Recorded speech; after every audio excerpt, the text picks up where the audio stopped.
এই পুলিশ প্রশাসনের মধ্যে এমন অনেক লোক ঢুকে আছে যারা সিপিএম আমল থেকে আছে, তখন কমরেড ছিল, এখন রামরেড হয়েছে।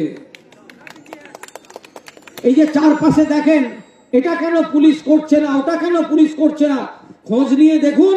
এদের অধিকাংশ হচ্ছে আগের সিপিএম, মনে প্রাণে চায় সরকারের ক্ষতি হোক, ভেতরে থেকে অন্তর্ঘাত করছে, বদনাম করাচ্ছে। এরাই সিপিএম কে মদত দিচ্ছে, আর সিপিএম কে খুঁজে না পেয়ে এরাই বিজেপির সঙ্গে মদত দিচ্ছে। তৃণমূল দেখলে তাদের বুকে ব্যথা করে। সুযোগ পেলেই সরকার এবং সরকারি দলকে অন্তর্ঘাতমূলক কাজ করে দেন, তাদেরকেও চিহ্নিত করার সময় এসছে। ফলে যারা মনে করছেন পুলিশ প্রশাসনের মধ্যে থেকে সিপিএম বিজেপির দালালি করবেন, ব্যাগ গুছিয়ে রেখে দিন। সুন্দরবন কিংবা কোচবিহার কাছাকাছি কোথাও থাকতে পারবেন না। ধমক দিচ্ছে। অভিজিৎ মণ্ডল গ্রেপ্তার হওয়ার পরে পুলিশের অনেকে ভয় পেয়েছে।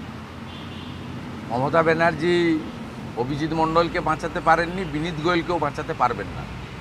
স্বাভাবিকভাবে এই ধমকটা তাদের উদ্দেশ্যে দিচ্ছেন, যাতে তারা ঠিকমতো লাইনে আসেন এবং 26-এর নির্বাচনে পার্টির ক্যাডারের মতো কাজ করেন, যেভাবে ডায়মন্ড হারবারে গত লোকসভা নির্বাচনে করেছেন।